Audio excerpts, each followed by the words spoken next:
Halo semuanya, teman-teman. Jumpa lagi dengan Awan Chai di sini ya. Duta Pajak Abal-abal. Pelatih konsultan pajak yang pertama dan satu-satunya di Indonesia ya. Kita live Instagram teman-teman gratis hari ini ya di channelnya Pajak Smart setiap hari Senin jam 8 malam guys. Oke. Dan seperti biasa guys, gua perlu disclaimer di awal dahulu ya. By the way teman-teman, buat yang belum tahu hari ini IKPI melakukan kongres ya untuk menentukan ketua umum. Dan kita nggak tahu siapa ketua umumnya ya. Buat teman-teman yang di Bali mungkin boleh informasikan ya. Nah, seperti biasa teman-teman, gue bisa disclaimer dahulu di awal ya, bahwa semua yang gue sampaikan di video ini itu adalah pendapat pribadi gue 100% ya teman-teman ya. Ini bukanlah kajian akademis, tidak dapat dibuktikan kebenarannya, dan belum tentu juga sesuai dengan peraturan pajak yang berlaku guys. Nah, jadi mohon koreksinya ya apabila ada yang salah guys ya. Nah, walaupun gua seorang konsultan pajak resmi ya teman-teman, tetapi isi video ini bukanlah saran profesional konsultan pajak buat teman-teman semua ya. Anda semua tidak bisa dan tidak boleh menjadikan video ini sebagai pedoman satu-satunya bagi Anda teman-teman untuk melaksanakan kewajiban perpajakan Anda ya. Karena kan masing-masing kita nih punya masalah pajak yang berbeda-beda ya. Nah, jadi teman-teman mohon konsultasikan dengan konsultan pajak Anda masing-masing atau ke penyuluh di KPP, itu gratis ya teman-teman. Kalau teman-teman mau bertanya yang lebih spesifik lagi tentang perpajakan Anda, teman-teman ya. Nah, seperti biasa, Awan akan tersedia secara gratis ya, langsung di live Instagram Pajak Smart setiap hari Senin jam 8 malam, guys. Nah, 8 WIB ya. Dan teman-teman, kita akan mengadakan promosi dulu nih ya, mengadakan seminar offline langsung ke kota teman-teman semua, ke kota Anda. Setiap bulan kita akan pindah dari satu kota ke kota yang lain. Nah, di bulan Agustus ini kita akan datang ke kota kota Bandung, teman-teman ya. Kita akan ke Bandung di bulan ini, minggu ini nih, Sabtu ini. Silakan teman-teman daftar ya. Kita ke Bandung tanggal 24 Agustus itu hari Sabtu. Hari Sabtu ini nih, besok nih. Hari Sabtu besok kita akan datang ke Bandung. Silakan daftar di website www.seminarpajaksmart.com guys. Oke, okay? www.seminarpajaksmart.com. Kita akan bertemu di Kota Bandung. Buat teman-teman yang ada di Bandung dan sekitarnya, silakan mampir. Nanti di seminar ini teman-teman kita akan membahas seputar perpajakan ya, dan seputar dunia persilatan di konsultan pajak ini ya. Kita diskusi santai aja nanti guys ya, bukan serius yang belajar tentang pajak lah, tentang teknis pajak, itu tidak begitu ya. Dengan kita akan ada beberapa pembicara, kalau nggak salah ada 3 pembicara ya, gua, ada Pak Agus, dan ada Bu Santi ya, teman-teman luar biasa sekali ya. Mereka ini profesional di dunia pajak dan bersedia hadir buat teman-teman kita semua ya. Nah, teman-teman segera daftarkan diri Anda ya, jangan sampai ketinggalan tiketnya. Bulan Agustus ini di tanggal 24 Agustus guys ya. Kita akan seminar offline ya. Seminar offline di Kota Bandung guys. Nah, kita juga akan menghadirkan tamu spesial nanti ya buat teman-teman yang belum tahu.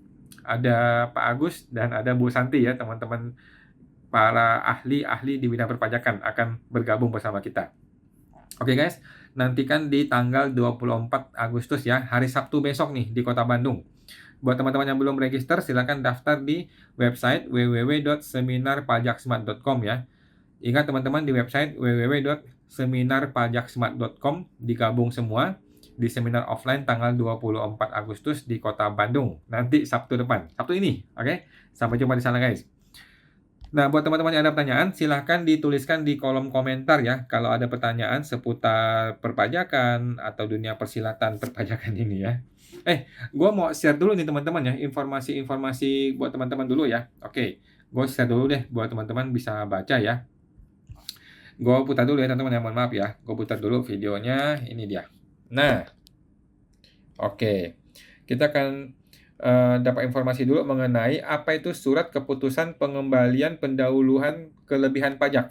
Jadi buat teman-teman yang mengalami kelebihan pajak, LB baik itu PPN atau PPH, Anda bisa mengajukan permohonan pengembalian, ya kan? Permohonan pengembalian itu namanya restitusi, ya kan? Restitusi. Tetapi ada yang namanya pengembalian pendahuluan. Mari kita baca. Restitusi pajak adalah permohonan pengembalian kelebihan pembayaran pajak yang diajukan oleh WP kepada negara. Proses restitusi umumnya membutuhkan waktu yang lama katanya ya, dikarenakan permohonan itu akan melewati serangkaian proses pemeriksaan pajak. Namun, dengan pertimbangan tertentu ya, otoritas pajak bisa memberikan kemudahan melalui skema restitusi dipercepat, alias yang namanya pengembalian pendahuluan kelebihan pajak. Skema ini membuat pengembalian kelebihan pembayaran pajak bisa lebih cepat katanya. Nah, restitusi itu bisa dilakukan lebih cepat lantaran pengembalian pendahuluan kelebihan pajak dilakukan tanpa pemeriksaan, tetapi hanya dengan penelitian saja. Nah, untuk itu prosesnya relatif lebih cepat dibandingkan dengan proses restitusi yang pada umumnya katanya. Nah, ketentuan mengenai ini tuh ada di dalam KUP ya, pasal 17C dan 17D. Kemudian ditindaklanjuti dengan PMK 39 2018 sampai PMK 209 2021. Nah, merujuk pada pasal tersebut ya, produk hukum yang dirilis oleh pajak ya mengenai pengembalian pendahuluan adalah yang namanya SKP PKP ya, Surat Keputusan Pengembalian Pendahuluan Kelebihan Pajak. Nah, apa itu SKP PKP? Nah, Surat Keputusan Pengembalian Pendahuluan kelebihan pajak ini adalah surat keputusan yang menentukan jumlah pengembalian pendahuluan kelebihan pajak untuk wajib pajak tertentu ya. Ini ada di pasal 1 angka 38 Undang-Undang KUP ya. Dan pasal 1 angka 20 di PMK 39 2018 yang nanti akan dijunto ke 209 2021. Nah, WP tertentu siapa nih yang boleh mendapatkan yang namanya pengembalian pendahuluan ya? Yang pertama adalah WP kriteria tertentu, yang kedua adalah WP persyaratan tertentu, yang ketiga adalah PKP berisiko rendah. Tiga spesies inilah yang bisa mendapatkan pengembalian pendahuluan ya. Nah, SKP PKP merupakan keputusan yang diterbitkan Ditjen Pajak ya setelah melakukan penelitian atas permohonan pengembalian kelebihan pembayaran pajak dari ketiga wajib pajak tersebut. Mengingat produk hukumnya berupa keputusan, maka orang yang mendapatkan ini masih dapat dilakukan pemeriksaan pada kemudian hari. Nah, sekarang apa itu yang namanya kriteria tertentu? WP kriteria tertentu itu diberikan pengembalian pendahuluan terhadap kelebihan pembayarnya ya, PPh atau PPN. WP dengan kriteria tertentu itu ditetapkan dengan keputusan DJP ya, berdasarkan permohonan wajib pajak. Nah, jadi untuk memperoleh pengembalian pendahuluan itu, WP harus mengajukan permohonan dengan cara, oke, kita baca lagi ya, dengan cara mengisi kolom pengembalian pendahuluan dalam SPT. Nanti, Ditjen Pajak akan terlebih dahulu melakukan penelitian kewajiban formal pengembalian pendahuluan, yaitu meliputi 1. Penetapan wajib pajak kriteria tertentu masih berlaku ya. Kemudian WP itu tidak terlambat lapor SPT.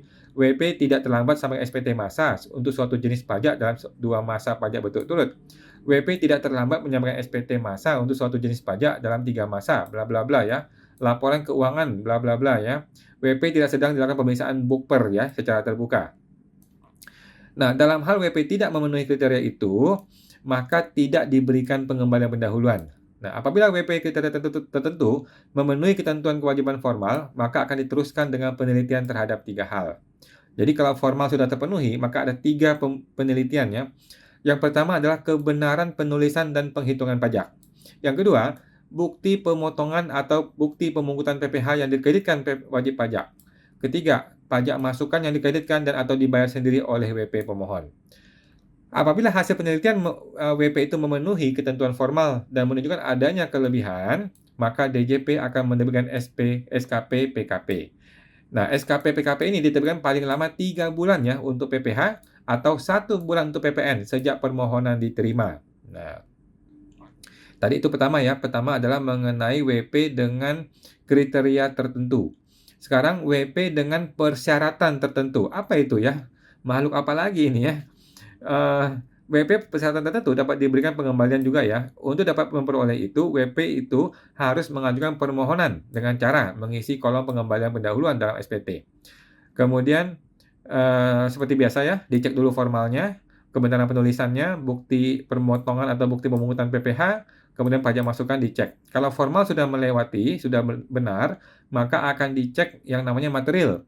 Nah, kemudian DJP itu akan menerbitkan SKP, PKP ya, terdapat kelebihan pembayar pajak berdasarkan pasal 11 ayat 2 PMK 39 2018. SKP PKP itu diterbitkan paling lama ya, 15 hari untuk PPh-OP, 1 bulan untuk PPh badan, 1 bulan untuk PPN. Nah, pengembalian pendahuluan bagi PKP berisiko rendah. Nah, ini yang terakhir nih ya, PKP berisiko rendah. Itu adalah apa itu PKP berisiko rendah? Yang pertama adalah, eee, penetapan PKP risiko rendah masih berlaku. Jadi orang ini harus ditetapkan dahulu sebagai PKP berisiko rendah, ya. Kecuali PKP yang menyampaikan SPT massal lebih bayar restitusi dengan jumlah lebih bayar paling banyak 5 miliar. Kalau di bawah 5 miliar berarti bisa. 2, PKP tidak sedang ada bukber. Yang ketiga, PKP tidak dipidana ya, karena melakukan tindak pidana perpajakan.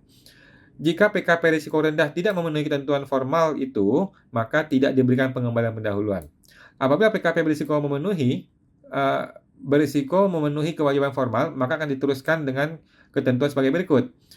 Dia memenuhi kegiatan tertentu, kemudian kebenaran penulisan dan perhitungan pajaknya.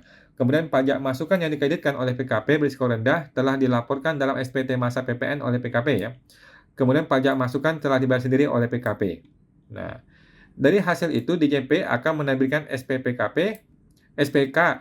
PKP ya, apabila hasil penelitian menunjukkan dalam kelebihan pembayaran pajak itu diterima paling lama 1 bulan sejak permohonan diterima. Simpulnya, SKP atau surat keputusan pengembalian pendahuluan ya, adalah surat keputusan yang menentukan jumlah pengembalian pendahuluan kelebihan pajak untuk WP kriteria tertentu, WP syarat tertentu, dan PKP berisiko rendah. Nah, sekarang pertanyaan gua adalah, kalau teman-teman mengajukan restitusi, kemudian ditolak, apa yang akan Anda lakukan?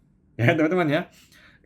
Tadi kan itu legal formal ya. Tadi kan legal formal. Itu kan adalah bahasa hukum.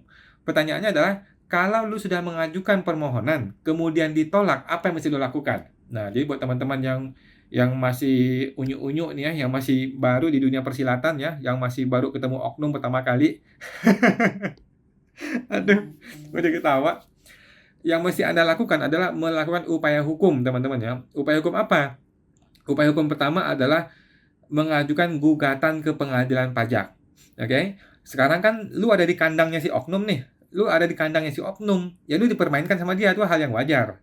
Tetapi kan kalau kita bawa kandang dia itu ke kandangnya hakim, nah nanti jadi beda ceritanya. Biar hakim nanti akan bertanya, biar hakim nanti akan menggali bukti-buktinya, biar hakim yang memutuskan, gitu teman-teman ya. Jangan sampai Anda masuk ke kandang macan, lu diterkam sama dia, diperas ya. Nah, tetapi kalau kita masukkan ini kasus kepada pengadilan, nanti biar hakim yang memutuskan. Hakim kan walaupun belum tentu menang juga ya, tetapi hakim dapat dipercaya bagi kita ya sebagai pihak yang cukup netral. Buktinya sejauh ini itu WP itu menang 60% guys ya. WP itu menang 60% di pengadilan pajak. Jadi buat teman-teman yang permohonan pengembalian pendahuluan ditolak, jangan ragu-ragu ya, jangan ragu-ragu, langsung digugat ke pengadilan pajak. Maksimal 30 hari teman-teman ya. Nah, kalau lewat 30 hari gimana? Kalau lewat 30 hari Anda mesti mengajukan kembali permohonan tersebut kemudian digugatnya ke pengadilan gitu teman-teman ya. Nah, jangan berusaha untuk kasih fee, kasih komisi, kasih uang suap, kasih uang under table kepada oknum pemeriksa pajak ataupun AR ataupun orang pejabat pajak siapapun teman-teman. Jangan teman-teman ya. Anda harus menempuh upaya hukum, bukan melakukan upaya-upaya yang di luar hukum, teman-teman ya. Kalau lu berusaha untuk kasih suap kepada orang pajak dan sebagainya ya, uangnya keluar tidak sedikit, tetapi nggak bisa diukur ya. Kita nggak bisa diukur nih, kalau aku kasih sekian bakal lolos apa enggak, kalau aku kasih sekian bakal lolos apa enggak. Belum tentu teman-teman ya, uang udah pasti keluar, tenaganya keluar, waktunya juga keluar, belum tentu berhasil lagi. Dan Anda akan diperas, ya Anda akan diperas. 1 bulan Anda diperas, bulan depan diperas lagi, sampai dunia kiamat lu akan diperas teman-teman ya. Nah, jangan mau jadi objek pemerasan dari oknum ya. Jadi gunakanlah upaya hukum teman-teman. Lanjut, kita akan langsung diskusi dan jawab ya teman-teman ya. Kalau ada yang bertanya silakan disampaikan di kolom komentar. Dari Ibu Lisa Mona 1183. Malam kawan, malam Bu Lisa. Untuk PPh 21 Desember nanti, apakah nanti dihitung ulang semua bruto dan netonya? Adapun pengurangnya seperti BPJS, terima kasih. Betul Bu ya, betul akan dihitung ulang semua. Dan kita mudah-mudahan Cortex sudah bisa cukup akurat ya nanti ya. Jadi Cortex itu akan bisa mengumpulkan semua data-data pegawai tersebut di 1 tahun ya. Tapi hanya di perusahaan kita sendiri gitu. Sehingga Cortex itu akan membantu kita untuk membuat A1. Nah, jadi A1 kita kan akan dibikin akan dibantu oleh DJP untuk lebih banyak otomatisasinya. Gitu Bu ya. Jadi kita akan bikin di Desember nanti, dihitung ulang betul. Oke. Semoga terbantu Ibu Lisa Mona. Lanjut, Ibu Li Fen Fen. Malam kawan, malam Bu Li Fen Fen. Izin tanya, suami istri kerja, tapi istri kerja di 3 pemberi kerja dengan menggunakan NPWP suami. Bagaimana cara melaporkan penghasilan istri di SPT tahunan suami? Oke. Yang paling gampang Bu ya, gabungin semua menjadi di bagian yang namanya penghasilan dalam negeri sehubungan dengan pekerjaan. Jadi semua bukti potong suami maupun istri digabung di situ ya, dibikin satu baris semuanya ya bukti potong, nanti akan digabung, kemudian PTKP-nya juga PTKP biasa ya, K garis miring berapa gitu, dan dihitung seperti biasa. Normal-normal saja seperti itu Bu. Oke, karena kan kalau istri bekerja lebih dari 1 pemberi kerja, maka dia tidak bisa PPh final, gitu. Jadi udah paling gampang, anggap aja seolah-olah itu suami yang bekerja, digabungin aja semuanya Bu. Udahlah, tutup mata aja. Itu ya. Oke, semua terbantu Bu Li Fen Fen. Ibu Melody Kinal, Solo yuk Ko. Oke Bu, kita akan segera ke Solo. Nantikan ya, 2 bulan lagi atau 3 bulan lagi kita mau kemana? Nanti ya, kita lihat ya. Tapi yang sekarang Bandung udah pasti nih, minggu depan, Sabtu depan ya. Semua terbantu Bu Melody Kinal. Ibu Nala 1424. Apa fungsi dari gross up di PPh pasal 21 di Bupet 21 atau 26? Fungsi gross up itu maksudnya kita itu sudah sepakat dengan si pegawai kita berapa nilai net yang dia terima untuk take home pay-nya. Oke? Jadi contohnya gajinya anggaplah 5 juta gitu ya. Anggaplah dipotong PPh 10.000 gitu. Dia nggak mau dipotong, dia maunya gaji netnya dia yang dia bawa pulang, yang ditransfer itu 5 juta net. Oke? Nah, kita masukin angka gross up, kita klik gross up, maka otomatis nilai bruto menjadi naik, kemudian muncul yang namanya nilai PPh 21, kemudian kalau dikurangkan, bruto kurangin PPh 21 akan terdapatkanlah angka yang 5 juta tadi. Gitu Bu ya. Mudah-mudahan Ibu paham maksudnya ya. Jadi gross up itu maksudnya sudah ditentukan nilai net yang take home pay-nya senilai sekian oleh kita bersama ya, antara pemberi kerja dengan penerima penghasilan. Gitu. Sehingga di gross up, dihitung, dinaikin, sehingga muncul yang namanya tunjangan pajak nanti di hitungan internal kita. Muncul tunjangan pajak, di mana tunjangan pajak itu sama dengan nilai PPh-nya. Sehingga take home pay-nya yang ditransfer kepada si pegawai itu adalah sama persis dengan angka yang sudah dihitung sebelumnya, sebelum pajak. Gitu Bu ya. Mudah-mudahan nangkap ya. Semua terbantu Bu Nala 1424. Bapak Li Willy, halo Pak. Bapak Gen Analyze, tax planning menurut pribadi kayaknya nih. Ya gimana? Tax planning menurut pribadi kayaknya nih. Gimana Pak Gens? Mohon maaf terpotong. Ibu Jaem, kok mau tanya, kalau pajak sewa yang ditanggung oleh penyewa, apakah harus di gross up? Yang memberi sewa adalah orang pribadi. Jawabannya iya, perlu di gross up Pak ya. Jangan langsung tiba-tiba dipotong 10%, tetapi ditransfer full kepada si orang tersebut ya, kemudian dinaikin 10%, enggak begitu, tetapi harus di gross up. Artinya ya ada sedikit kenaikan lah ya, sedikit kenaikan daripada yang seharusnya dibayar. Memang begitu Pak caranya kalau mau gross up. Dan memang harus di gross up ya, nggak bisa kita bilang itu beban PPh, nggak bisa. Yang namanya sewa itu tidak ada namanya beban PPh, yang ada adalah hutang PPh. Jadi harus menggunakan prinsip pemotongan. Karena kita pakai prinsip pemotongan, maka otomatis berlaku prinsip gross up apabila mau ditanggung oleh si penyewa. Gitu Pak. Semua terbantu Pak Jaem. Kemudian Ibu Neni New Skin. Malam kawan, malam Bu Neni. Kalau PT baru, omset sudah dipotong PPh 23. Tetapi AR menyarankan pakai PP 23 yang 0,5% final. Karena perusahaan baru. Mohon pencerahannya kok awan, makasih sebelumnya. Oke, jadi gini Bu. Kalau Ibu tidak keberatan, nggak apa-apa, mending pakai 0,5%, tapi kan sudah final, lebih enak, ya kan? PPh 23 yang sudah dipotong oleh klien, udah buang ke laut, nggak apa-apa. gitu. Jadi Ibu seolah-olah bayar 2,5%. Memang begitu ya. 2% dipotong oleh customer, sementara 0,5% bayar sendiri. It's okay. Untuk ke depannya, untuk mulai bulan depan nih, Ibu cetaklah suket PP55 ya. Suket PP55 dicetak, kemudian Ibu kasih tahu kepada customer, kemudian customer akan potong PPh final 0,5% ya, bukan PPh 23 yang 2% ke depannya. Nah, itu cara pertama ya. Cara pertama adalah Ibu terima saja, kemudian buang yang PPh 23 dan bayar 0,5% final. Cara kedua adalah Ibu melawan.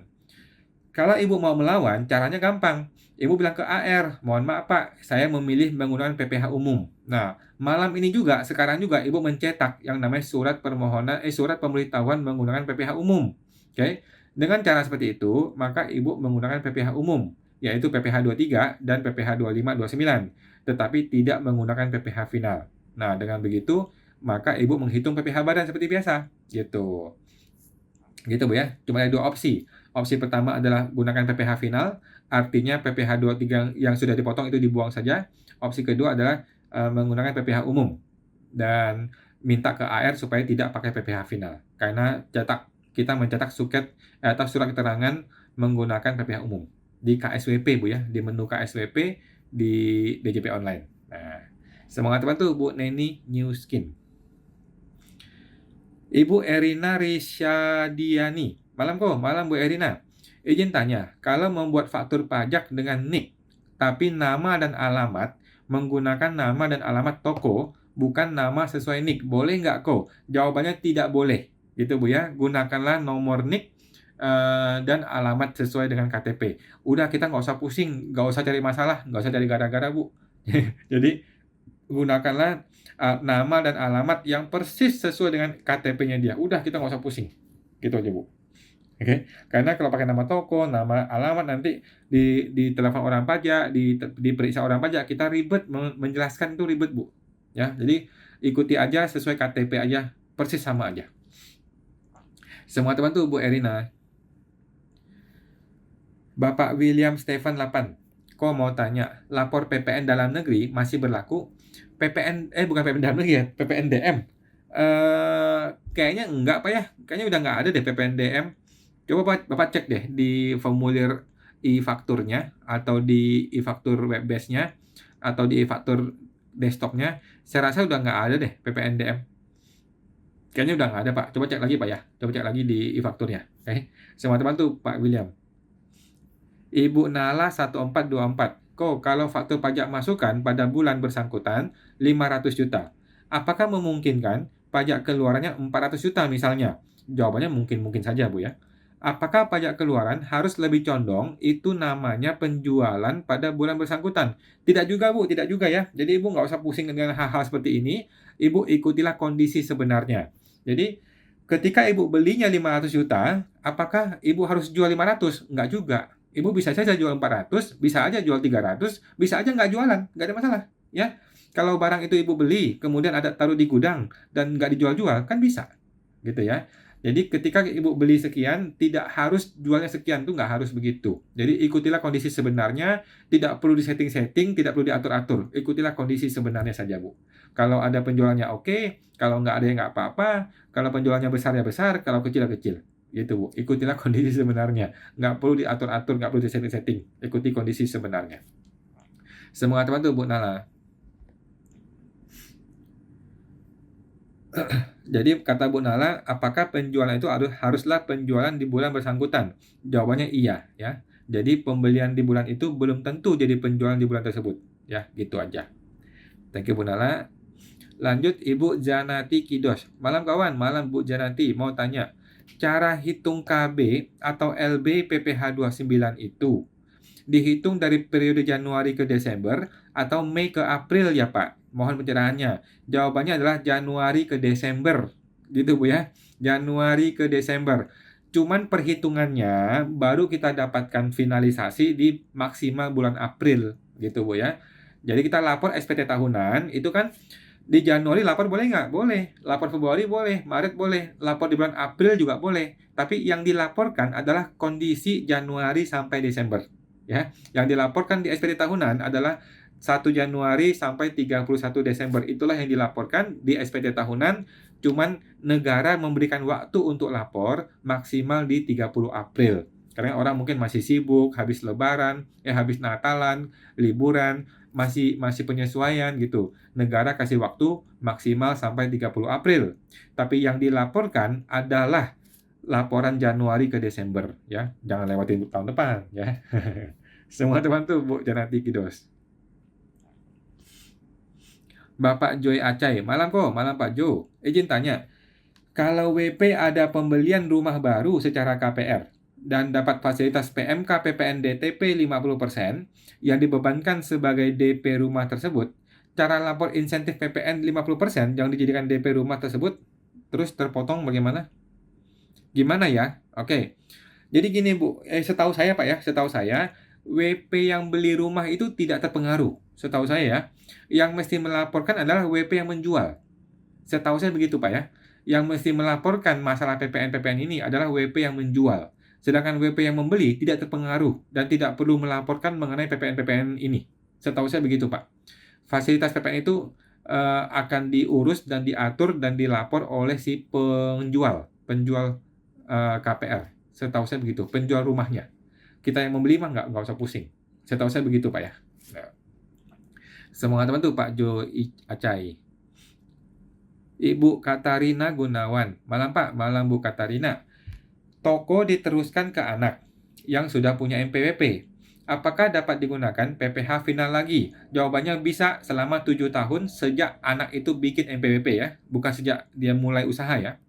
Apakah perlu lapor ke DJP kalau usaha diteruskan kepada anak? Jawabannya tidak perlu ya. Jadi kita tidak perlu kasih tahu ke orang pajak nih atau ke DJP bahwa saya sudah memberikan usaha saya kepada anak, kepada istri atau kepada siapapun, nggak usah. Nggak perlu ya, nggak perlu kasih tahu ke orang pajak, langsung saja dieksekusi. Oke. Nah, apakah anak bisa menggunakan PPh final? Jawabannya bisa selama 7 tahun sejak dia mulai punya MPWP ya. Bukan sejak dia mulai usaha, Bu ya. Tetapi sejak dia punya MPWP, dihitung tuh tahun pertama, kedua, tiga, sampai tahun ke-7. Kalau si anak sudah punya MPWP sejak 2018, maka sudah nggak bisa tahun depan, ya. Tahun ini terakhir bagi si anak. Tetapi kalau si anak baru bikin MPWP 2020 contohnya, maka dia masih bisa pakai sampai 2026. Gitu, Bu ya. Nah, hitunglah 7 tahun sejak si anak bikin MPWP. Dan tidak perlu kasih tahu ke DJP. Nggak perlu. Semua teman tuh, Bu Katarina Gunawan. Bapak Gen Analyze. Tentang restitusi, baru kemarin ada skema penipuan baru tentang ini, Pak. Hati-hati, mereka akan telepon bahwa ada kelebihan pajak sebanyak 3%, akhirnya digiring ke WA untuk isi di link yang mereka minta. Oke, ya. Jadi teman-teman hati-hati ya, jangan pernah mengisi link apapun melalui WhatsApp, melalui apapun, karena DJP tidak pernah memberikan link-link seperti itu. Nggak pernah ya. Jangan pernah mengklik apapun ya, bahkan mengklik apapun tuh jangan pernah diklik. Gitu teman-teman ya. Baik itu sebuah aplikasi atau apapun jangan pernah diklik kalau itu bukan dari kantor pajak langsung. Kantor pajak langsung itu emailnya ada @pajak.go.id ya, nggak ada yang lain. Nah, semua teman tuh Pak Gen Analyze. Thank you Pak ya. Ibu Nala 1424. Kalau lembaga kursus kena pajak nggak? Jawabannya kena ya. Semua orang kena pajak ya, termasuk lembaga kursus. Kalau kena, apakah bayar 0,5% final juga atau pakai pasal 31E? Setahu saya Pak ya, setahu saya Bu ya, kalau lembaga kursus itu banyak ininya, banyak gurunya, maka dia bisa menggunakan 0,5%. Oke? Tetapi kalau lembaga kursus itu hanya satu orang yang ngajar dan dia juga bosnya, maka itu termasuk pekerja bebas. Nah, jadi kalau lembaga ini banyak orang yang bekerja, maka dia bisa pakai 0,5% final. Dan ingat ya, ada batasan ya, 7 tahun orang pribadi, 4 tahun CV, 3 tahun PT. Nah, itu berlaku juga. Setahu saya begitu sih. Nah, kecuali kalau dia sudah melewati omset 4,8 miliar setahun, maka pakailah pasal 31E. Gitu. Oke? Semua teman tuh Bu Nala. Kemudian Bapak Budi IR T2PB. Pak, sewa gedung dibayar di muka 2 tahun 240 juta. Itu untuk PPh finalnya langsung saat dibayarkan atau disesuaikan dengan pembebanan sewanya ya Pak? Jawabannya langsung Pak ya.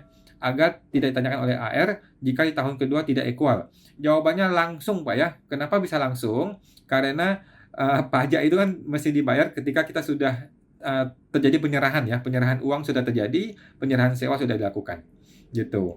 Jadi pajak nggak mau rugi dong, lu udah terima duitnya, kan ada bagian pajak 10% di situ kan, negara minta 10% kan, masa kita tahan dulu? Enggak lah, negara tidak mau ya, jadi langsung dibayar ketika kita terima uang, Pak. Kita terima uang untuk 2 tahun, maka langsung kita bayar saat itu juga untuk pajaknya, gitu. Mengenai pembebanannya, mengenai, metode hutang pajaknya, itu mah diatur aja, Pak, diatur aja secara akunting, tetapi yang pasti pajak tidak mau di belakang, pajak pasti mau di depan. Ketika kita terima uang, maka kita bayar pajak. 10%. Semangat bantu Pak Budi. Bapak William Stefan 8, mau tanya kok, beli mobil mewah, apakah boleh dilapor di SPD tahunan PT? Jawaban saya begini Pak, secara akunting boleh diakui di PT, boleh dilaporkan, boleh dibebankan secara pajak, secara akunting. Tetapi ketika kita masuk ke pajak, mesti dicek dulu, apakah mobil mewah ini berhubungan dengan kegiatan usaha atau tidak. Kalau dia berhubungan dengan kegiatan usaha, maka dia boleh dibebankan. Kalau dia tidak berhubungan dengan kegiatan usaha, maka dia tidak boleh dibebankan. Oke. Kemudian mobil ini dipakai oleh direksi atau tidak? Kalau mobil dipakai oleh direksi, maka otomatis dia masuk ke Natura, kemudian pembebanannya terhadap penyusutannya dan sebagainya itu akan menjadi Natura dan jadi objek PPh 21. Gitu, Pak. Jadi harus dipertimbangkan mengenai ini ya. Kalau menurut gua sih udah nggak perlu ya. Menurut gua saat ini mobil-mobil gituan semua masuk ke pribadi aja, nggak usah ke PT lagi. Karena percuma, lu masukin ke Natura, kena PPh 21 malah gede kena pajaknya. Gitu, Pak. Jadi secara akunting silakan saja, tetapi secara pajak mesti cek dulu. Kemungkinan besar sih itu akan menjadi objek Natura dan kena PPh 21. Nah, semoga terbantu Pak William. Ibu Asi Arif ya. Bagaimana jika SKPKP tidak terbit setelah melebihi 30 hari padahal pakai 17D? Oke. Langkah pertama adalah Ibu mesti mengirim surat permintaan informasi tindak lanjut terhadap ini permohonan saya. Oke. Yang kedua adalah Ibu minta surat penetapan SKP PKP-nya. Oke. Yang pertama adalah minta permohonan informasi, yang kedua adalah minta penetapan keputusan SKP PKP-nya karena dianggap diterima. Inilah yang disebut sebagai fiktif positif, Bu ya. Fiktif positif dalam Undang-Undang AP disebutkan kalau kita mengirim surat permohonan tetapi sampai deadline waktunya itu surat tidak dipenuhi oleh pejabat, maka surat itu dianggap dipenuhi ya. Namanya fiktif positif. Nah, jadi Bu kirim 2 surat ya. Surat pertama adalah permohonan informasi tindak lanjut, yang kedua adalah permohonan surat permintaan keputusan SKP PKP. Apapun jawaban dari KPP mengenai surat ini, Ibu bisa gugat ke pengadilan pajak apabila dianggap dia error, gitu Bu. Kalau dia balas kemudian dia menolak dan sebagainya, Ibu bisa langsung gugat ke pengadilan pajak. Biar kita ketemu di meja hakim Bu, biar si oknum tahu rasa, nanti ketemu di meja pengadilan. Gitu Bu ya. Jangan kita berusaha bernegosiasi aneh-aneh. Langsung aja kalau memang KPP-nya error, kita masukin ke depan muka hakim nanti biar dia bertemu dengan muka hakim. Oke, semoga terbantu Pak Ibu Asi Arif. Ibu Anita Chen, malam Bu Anita. Ada permohonan pengembalian pendahuluan Juni 2024. Ada selisih pendahuluan yang belum dibayarkan. Terus ada pembetulan SPT PPN menyebabkan kurang bayar dan sudah dilunasi terdapat selisih yang belum dibayar tersebut. Oke, terus cara permohonan selisih yang belum dibayarkan, caranya gimana ya kok? Saya sudah ajukan permohonan permintaan kembali tapi ditolak. Apakah saya bisa PPN pembetulan masa SPT PPN tersebut dan kompensasi masa pajak sekarang? Kita mesti cek lagi PMK-nya Bu ya. Saya takutnya salah ngomong nih. Kita mesti cek lagi PMK-nya. Setahu saya sih tidak ada masalah ya. Yang sudah kita potong, yang sudah kita cut untuk kita mintakan restitusi, itu harusnya sudah terkunci. Kalau kita pembetulan, kemudian ada kurang bayar, kita bayar, berarti beres. Kalau kita pembetulan ada tambahan kurang LB, maka LB itu bisa kita kompensasikan hanya atas selisihnya saja. Kita pindahin ke bulan berikutnya. Tetapi yang sudah kita mintakan di dalam surat restitusi, itu sudah dikunci. Segitu aja kita minta. Setahu saya begitu, Bu. Oke. Nah, mudah-mudahan nggak salah ya. Coba cek lagi Bu ya ke PMK-nya ya, ke 2021 itu ya. Semoga teman tuh Bu Anita. Ibu Nala 1424. Jika CV PKP tapi belum 4,8 M dan masih bayar 0,5%, ada pembukuan dan dilaporkan laba rugi ada biaya sewa. Apakah tetap bayar Bupot 10%? Jawabannya iya, gitu Bu ya. Jadi 10% sewa itu bukan kita yang menanggung, tetapi pemilik bangunan yang menanggung. Cuman kita membantu memotong dan mengirimkan kepada negara. Ya, jadi kita transfer kepada si pemilik rumah itu atau pemilik tanah bangunan itu 90%. Kita transfer ke dia 90%, kita ambil 10%-nya, kita potong, kita kirim ke negara, kita bayarkan ke negara. Itu adalah hak negara, tetapi kita bantu memotongkan kepada si pemilik bangunan. Gitu, Bu. Ya. Jadi tetap harus dipotong 10% walaupun kita sudah final, sudah di bawah 4,8, sudah pembukuan dan sebagainya. Nggak ada hubungannya. Tetap kita masih potong PPh sewa 10%, kita transfer 90% kepada pemilik bangunan, gitu. Semua terbantu, Bu Nala. Kemudian Ibu Nala, untuk Natura, jika dipakai oleh pemilik CV, apakah bisa dibebankan sebagai biaya? Ini mengenai apa? Kendaraan, Bu ya? Kendaraan ya, kalau nggak salah ya. Kalau kendaraan dipakai oleh pemilik CV, apakah boleh dibebankan sebagai biaya? Jawabannya masuk ke prive, Bu, kalau CV ya, setahu saya ya. Karena kan kalau CV itu semua yang dipakai oleh pemilik itu akan masuk sebagai prive. Sepemahaman saya seperti itu sih. Oke, nah, sama teman tuh Bu Nala. Maksudnya mobil Innova. Oh iya, mobil Innova dipakai oleh direksi. Oke, setahu saya gini Bu, untuk biaya-biaya yang berhubungan 3M, biaya-biaya yang berhubungan dengan 3M itu bisa dibebankan kepada CV ya, kayak bensin, tol, gitu kan. Kemudian mengenai penyusutan, apakah ini bisa masuk sebagai beban penyusutan? Ini ragu-ragu nih, karena PMK 66 kan bilang itu seharusnya masuk ke Natura. Kalau masuk ke Natura kan jadi objek PPh 21. Tetapi di CV itu kan tidak ada PP 21 bagi direksi, sehingga akan cenderung menjadi prive. Cenderung menjadi prive sih. Tetapi ada juga orang yang bilang itu CV tetap boleh tuh membiayakan penyusutan-penyusutan seperti itu. Nah, coba cek lagi Bu ya. Kalau saya sih lebih cenderung boleh-boleh aja sih harusnya sih. Boleh-boleh aja sih harusnya dibiayakan. Karena kita tidak terikat seperti PT. Kalau PT kan masuk ke Natura bisa jadi PPh 21. Tetapi kalau inovasi masih oke lah, masih oke untuk jadi bebannya perusahaan ya. Itu kan bukan mobil mewah seharusnya. Gitu ya. Nah, teman-teman tuh Bu Nala. Kemudian Bu Nala, dipakai pemilik untuk kepentingan perusahaan. Nah, apalagi begitu kan? Kalau untuk kepentingan perusahaan ya seharusnya itu sudah bukan masalah lagi. Seharusnya itu bisa langsung dibebankan kepada CV sih. Berhubungi CV ya, jadi nggak ada Natura. Gitu ya. Thank you semua teman-teman Bu Nala.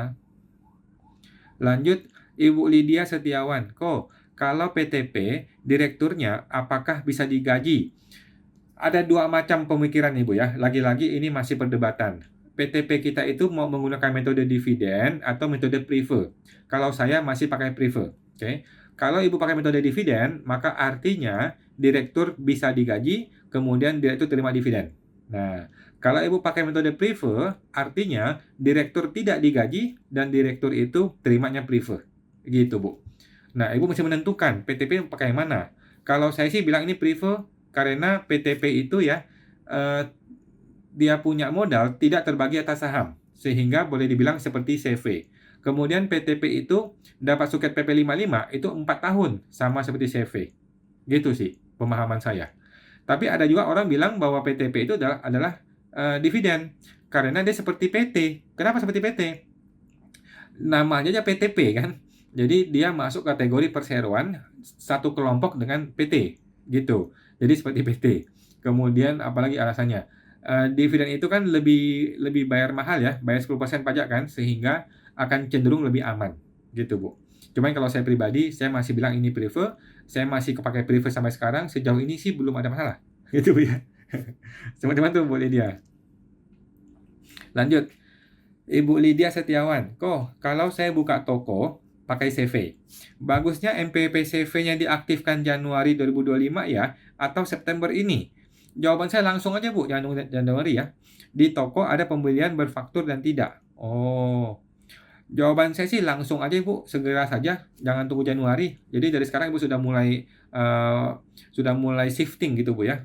Kalau memang sudah diniatkan untuk pindah ke CV, pelan-pelan sudah mulai shifting dari sekarang. Jangan tunggu Januari sih kalau saya bilang sih. Tapi ini PKP Bu ya, kalau PKP coba cek lagi kapan Ibu PKP-nya, karena ini kan ngomongin faktur nggak faktur nih ya. Coba cek lagi Bu. Cuman saya berpendapat tidak harus nunggu Januari sih. Dari sekarang sudah boleh kita mulai, karena mungkin butuh waktu penyesuaiannya. Gitu. Nah, semangat teman tuh Bu Lydia Setiawan. Ibu Lydia, apakah bisa setoran modal berupa barang? Jawabannya bisa, Bu ya. Bisa ya, setoran modal berupa barang. Ibu tinggal bikin stock opnam aja. Bikin stock opnam, daftar-daftar barang Ibu, barang A, barang B, barang C, berapa piece, nilai per piece-nya berapa, nilai rupiah totalnya berapa.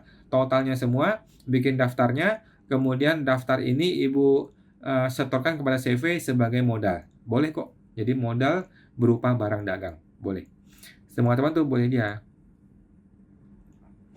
Ibu Nala 1424. Kok tanya lagi, apakah PPh 21 dilapor tahunan? Boleh nggak? Walau disuruh bulanan. Ini PKP. Jawaban saya tidak boleh. Bulanan aja Bu, bulanan ya. Daripada kita paksain tahunan, nanti kena pemeriksaan, disuruh lapor bulanan lagi sama aja Bu. Disuruh lapor mundur lagi bulanan ya. Jadi nggak usah. Kita ikuti aturan aja. Gitu ya, ikuti aturan saja. PP 21 tuh harus dilapor bulanan, bukan tahunan. Oke. Teman-teman tuh Bu Nala. Bapak Rifan NWB, nggak ikut kongres KPI, nggak ikut Pak, saya sudah dipecat Pak, mohon maaf ya, saya ini sudah mantan anggota IKPI, karena sudah dipecat ya. Begitu Pak ya, selamat bantu Pak Rifan. Pak Rifan gimana, di sana ikut ya Pak, bagaimana kabarnya? Katanya ketum petahana, katanya. Bapak William Stefan, mau tanya lagi kok. Jika SPT PPh 23 dilakukan pembetulan, ternyata nilainya lebih kecil. Terjadilah LB, ya kan? Dilakukan PBK di DJP, kenapa tidak bisa ya? Oke, Ibu coba cek dulu nih Pak William, kenapa nggak bisa? Alasannya apa penolakannya? Jadi ketika kita ditolak kan ada alasannya tuh. Nah, coba cek apa alasannya. Kalau memang alasannya itu tidak jelas, coba Bapak tanya ke AR. Ya, tanya ke AR, apa Pak alasan saya ditolak? Kemudian bagaimana prosedurnya untuk saya memperbaiki? Gitu, Pak. Kalau memang ada kesalahan formulir atau salah apa ya udah tinggal ajukan ulang aja. Gitu sih, Pak. Semestinya sih nggak ada masalah. Tapi bisa juga ini kok, bisa juga apa namanya? Di kompensasi ke masa berikutnya ya. Coba cek lagi Pak, seharusnya sih bisa kompensasi kok ke masa berikutnya, tidak harus langsung di PBK. Coba cek lagi Pak ya, semestinya sih nggak ada masalah. Semua teman tuh Pak William. Bapak Tumorang Parude, kok kalau pembelian impor sudah di jurnal pembelian, tetapi tidak di jurnal saat pembayaran. Oke, apa akibatnya dalam pemeriksaan pajak? Bapak nggak usah khawatir mengenai efek-efek pemeriksaan pajak. Yang mesti Bapak lakukan adalah melakukan pembetulan di akunting Bapak. Ya, betulkan di akunting. Ketika Bapak bayar, kan ada uang keluar. Nah, uang keluar ini Bapak jurnal pakai apa? Bapak jurnal kemana itu? Debitnya apa? Nah, di situ aja Pak. Ya, benarkan di situ. Kan seharusnya kan hutang pembelian atau hutang usaha pada bank. Kan itu seharusnya jurnal benar. Nah, Bapak coba bongkar laporan keuangan, Bapak sudah menjurnal ke arah mana. Nah, kalau memang itu salah, diperbaiki di situ, Pak. Nggak usah pusing mengenai pemeriksaan pajak ya. Nggak usah pusing mengenai pemeriksaan pajak. Biarkanlah mereka periksa pajak apa adanya aja. Kita betulkan sesuai dengan kondisi yang betul. Gitu, Pak ya. Nah, semua teman tuh, Pak Tumorang Parude. Ibu Yeti Nursam, malam kok? Ya, malam Bu Yeti. Gimana Bu Yeti? Kemudian Ibu Nala 1424. Usaha bergerak di bidang alat tulis kantor. Lalu, tentu saja kan tiap bulan ada pemakaian sendiri alat tulis itu. Gimana perlakuannya? Bisakah dijadikan beban biaya atau gimana? Jawabannya bisa sih, Bu. Bisa sih jadi beban biaya.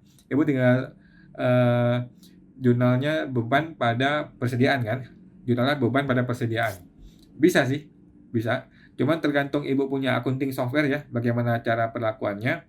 Tetapi jawabannya memang bisa-bisa aja, jadi beban. Gitu aja sih.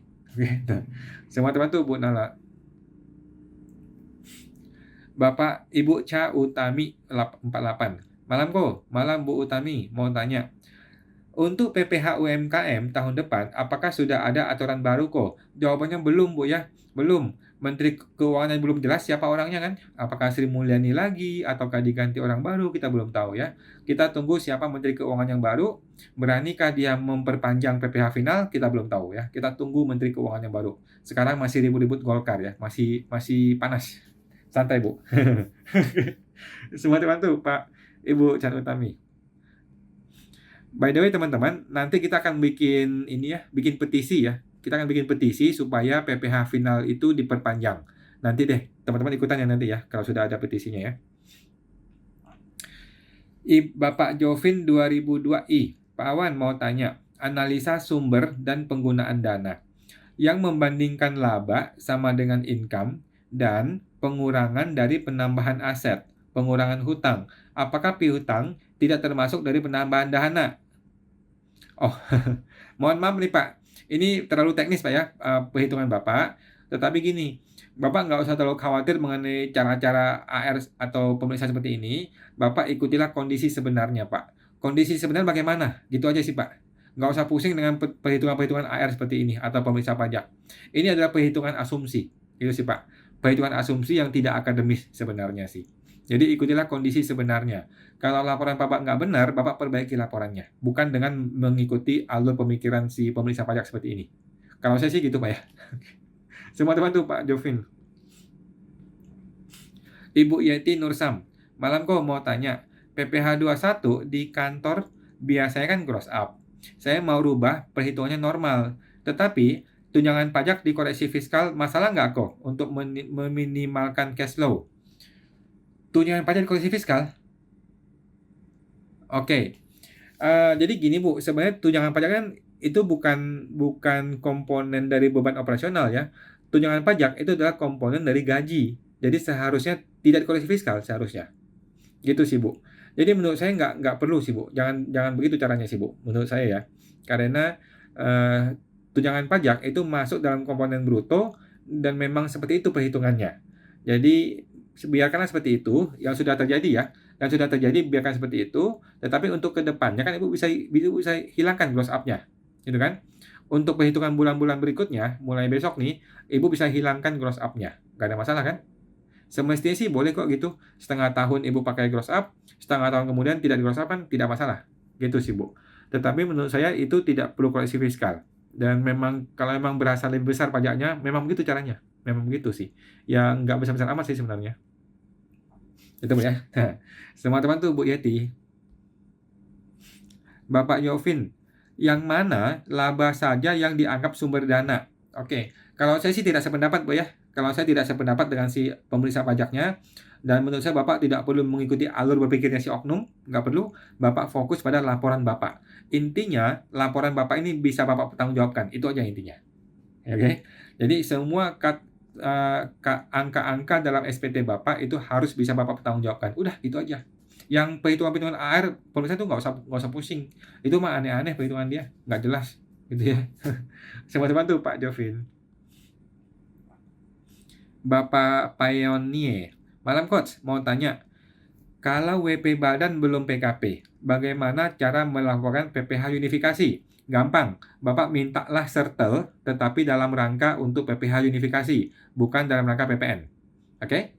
Jadi Bapak minta ke KPW, ke kantor pajak ya, minta yang namanya sertifikat elektronik, tetapi dalam rangka PPh unifikasi, bukan dalam rangka PPN. Gampang kok, orang pajak sudah paham. Nah, yang kedua, apakah untuk WP Badan Cabang wajib mengajukan PKP untuk sistem e-faktur 4.0? Makasih Coach. Setahu saya sudah nggak perlu Bu ya. Setahu saya sudah tidak perlu. Jadi e-faktur zaman sekarang itu langsung dipusatkan ke induk, gitu Pak ya. Langsung dipusatkan ke induk, sudah tidak perlu lagi menggunakan WP cabang, menggunakan badan cabang untuk PKP-nya. Jadi PKP langsung ke induk dan cabang tidak perlu PKP karena cabang kan tidak lagi ada transaksi jadinya kan. Setahu saya begitu sih Bu, Pak ya. Nah, jadi induknya masih PKP dan PPN dipusatkan ke induk. Nah, semua teman tuh Pak Pioneer. Ibu Nala 1424. Berarti untuk gross up PPh 21 itu sah-sah aja ya dalam pajak. Sah Bu, boleh-boleh aja kok. Boleh ya. Semua PPh termasuk 21 itu sah-sah saja untuk gross up. Cuman kita mesti paham ya, gross up itu bukanlah beban PPh gross up. Gross up itu maksudnya bruto dinaikin. Nah, bruto dinaikin dengan menambah satu item tunjangan PPh ya. Tunjangan PPh sehingga nilai PPh-nya itu sama persis dengan nilai tunjangan PPh. Begitu sih. Oke. Jadi boleh belanja. Semua teman tuh Bu Nala. Banyak orang salah persepsi. Banyak orang tuh berpikir bahwa gross up itu adalah beban pajak. Padahal bukan ya. Gross up itu adalah menaikkan bruto sampai nilai kenaikannya itu sama dengan nilai PPh-nya. Oke. Semua teman tuh Bu Nala. Lanjut. Bapak Ted Diasah. Malam kok, malam Pak Ted. Izin bertanya, apakah TP-Doc berlaku untuk WPOPK? Setahu saya berlaku Pak, tetapi belum pernah dengar saya ya, orang pribadi pakai TP-Doc ya. Tetapi setahu saya berlaku aja sih. Cuman saya belum pernah dengar ada orang pribadi pakai TP-Doc. Setahu saya sih nggak ada masalah. Semua teman tuh Pak Ted Disah. Oke, Bapak Ted Disah. Malam kok izin bertanya, apakah WPOP bisa menggunakan TP-Doc? Setahu saya bisa Pak ya. Cuma belum pernah lihat aja WPOP pakai TP-Doc. Biasanya kan TP-Doc itu kalau sudah punya omset melebihi 50 miliar setahun kan. Nah, cuman belum pernah lihat sih orang kena TP-Doc di orang pribadi. Ibu Anita Chen, malam kok, malam Bu Anita. Kalau ada ajuin permohonan, sudah cair. Tetapi, terdapat selisih yang belum dibayar.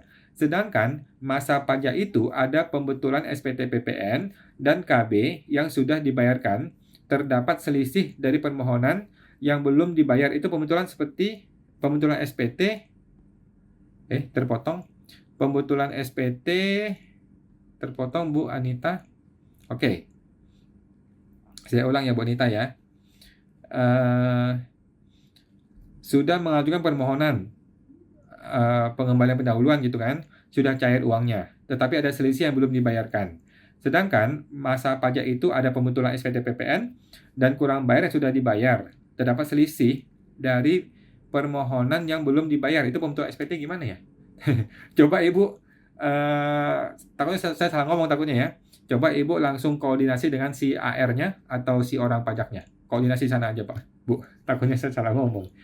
Intinya sih nggak ada masalah lah, tinggal diatur aja. Tinggal di cross-cross aja berapa angkanya. Oke. Semua teman tuh Bu Anita. Sebentar ya teman-teman.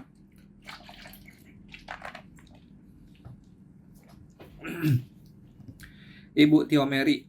Malam kok, malam Bu Mary. Kalau ruko atau PKP, ruko PKP nih, disewakan kepada PT. Pemilik yang menerbitkan PPN ya kok. Betul. Yang menanggung PPN siapa kok? Ya si penyewa. Jadi pemilik ruko jika PKP maka dia buka faktur pajak. Artinya yang menanggung PPN adalah pihak yang membeli atau menyewa. Gitu ya. Jadi harga sewa ditambah 10%. Itulah yang harus dibayar oleh si penyewa. Gitu Pak, Bu. Jadi si penyewa itulah yang menanggung PPN-nya. Cuman kita sebagai PKP, si pemilik ruko nih, dia yang membantu menyetorkan PPN kepada negara. Gitu ya. Semangat itu Bu Mary. Bapak Bugi Prada. Malam kawan, malam Pak Bugi. Semisal kita lupa potong nih 2%. Tapi kita langsung bayar 2%-nya tanpa bilang kepada customer. Apakah bisa dimasukkan jadi beban pajak terus dikoreksi fiskal positif? Jawabannya boleh-boleh aja Pak, silahkan dilakukan ya. Berhubung Bapak tidak potong kan? Karena Bapak tidak potong, Bapak sudah transfer full kepada si customer, kemudian Bapak bayar sendiri gitu kan. Kemudian Bapak jadi biaya PPh, kemudian dikoreksi fiskal. Jawaban saya boleh-boleh saja. Cuman kenapa mesti gitu sih Pak? Kenapa mesti begitu? Jadi ngerepotin diri sendiri. Bapak potong aja atau suruh dia balikin duitnya. Gitu sih. Ya, jadi tetap mesti dibikin potong sih Pak, seharusnya ya.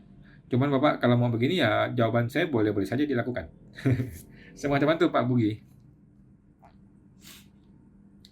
Kemudian Bapak Dani CHRSDC. Kok apakah bisa kalau toko cabang bisa pakai MPWP istri sehingga bisa bayar 0,5% saja? Toko utama sudah pakai MPWP suami. Jawabannya bisa, Pak. Bisa ya. Jadi istri punya usaha di lokasi sana, suami punya usaha di lokasi sini. Itu boleh-boleh saja. Kemudian masing-masing membayar 0,5%. Itu juga bisa dilakukan. Kemudian masing-masing suami dapat batasan 500 juta dan istri juga dapat batasan 500 juta tidak usah bayar pajak. Itu juga dapat dua-duanya. Bisa, Pak. Oke. Cuman mesti perhatikan ya, 7 tahun sudah nggak bisa pakai 0,5%. Kalau suami berarti mungkin Desember ini berakhir ya, kalau sudah punya NPP sejak 7 tahun yang lalu. Sedangkan istri juga sama, istri hanya bisa pakai 7 tahun sejak dia punya NPP. Kira-kira gitu. Semoga teman tuh Pak Dani. Kemudian Bapak Ibu Nala 1424. Berarti untuk PPN masukan lebih besar dari PPN keluaran, nggak perlu setor PPN-nya? Nggak perlu, Bu, nggak perlu ya, nggak perlu. Sudah betul, Bu ya. Sudah betul, nggak perlu. Kalau PPN masukan lebih besar ya berarti kan statusnya LB. Kalau statusnya LB berarti nggak usah bayar PPN. Ini sudah betul, Bu ya, sudah betul. Lalu, misalkan bulan berikutnya PPN masukan lebih kecil dari PPN keluaran, baru bayar PPN-nya. Jawabannya betul. Nah, lalu yang bulan lalu kurang gimana? Jawabannya diperhitungkan. Gitu, Bu ya. Jadi, kelebihan bayar bulan lalu akan dibawa ke bulan ini. Namanya adalah dikompensasikan ya. Jadi nanti di e-faktur itu kelebihan bayarnya Ibu centang dikompensasikan ke bulan berikutnya. Nanti di bulan berikutnya itu akan dikompensasikan kemudian akan dipakai diperhitungkan dengan nilai PPN di bulan yang terbaru ini. Jadi Bu nggak usah khawatir, nilai LB itu tidak akan hilang. Nilai LB itu akan dibawa ke bulan berikutnya sampai tiba saatnya membayar. Gitu Bu. Sudah betul Bu Nala? Semua teman tuh Bu Nala. Ibu Nala, bisa kasih kasus perhitungan berapa bulan, beberapa bulan? Gampang Bu ya, gampang. Jadi kalau contohnya bulan Januari nih, Ibu belinya 100, jualnya 50. Berarti kan ada LB 50 kan? LB dibawa ke bulan depan. Bulan depannya terbalik nih, ada belinya 50, ada jualnya 100. Berarti kan ada KB 50. KB 50 yang di Februari akan diperhitungkan dengan LB dari bulan lalu 50. Sehingga di Februari Ibu nggak usah bayar, jadi 0. Gitu Bu. Jadi intinya kelebihan bulan lalu akan dikompensasikan ke bulan ini dan akan dipakai dengan perhitungan bulan ini. Kalau masih LB, dibawa lagi ke bulan Maret. Kalau masih LB, dibawa lagi ke bulan berikutnya. Sampai ada kurang bayar. Seperti itu sih Bu, gampang kok. Semua teman tuh Bu Nala. Bapak Tumorang Parude. Kok, kalau kita bayar fee ke pihak ketiga di luar negeri, kena potong PPh 26 kah? Jawabannya iya. Berapa tarifnya? 20%. Oke, negara Singapura. Terima kasih kok. Oke, betul Pak ya.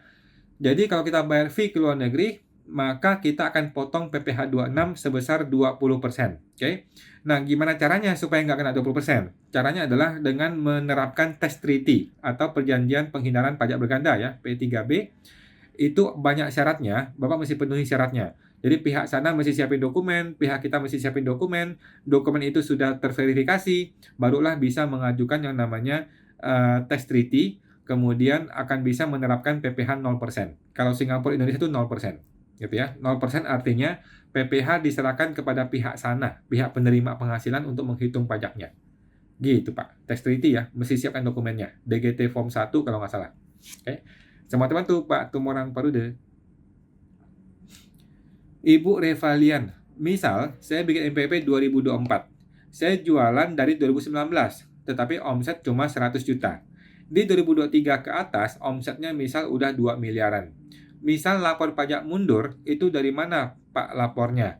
Oke, lapor 2019 Bu. Jadi nggak usah tanggung-tanggung, Ibu nggak usah pusing, lapor mundur ke 2019. Ya, 19, 20, 21, 22, 23, 5 tahun. Kemudian 2024 lapor, 6 tahun. 2025 lapor, selesai. Desember 2025 Ibu sudah selesai menggunakan PPh final 0,5%. Gitu aja Bu. Jadi nggak usah pusing. Ya, dilaporkanlah sejak 2019. Supaya apa? Saya bilang begini, supaya kita tuh tertib, supaya kita tuh terbiasa tertib administrasi. Gitu Bu. Kalau memang kita sudah punya usaha dari 2019, walaupun kecil, udah laporin aja. Supaya kita tertib nih, gitu. Nah, kalau Ibu ketemu konsultan pajak, bisa sih nanti diaturin supaya lapor tuh tidak usah sampai 2019. Mungkin cukup 2020 atau 2021 atau 2022 saja baru dimulai nih ya.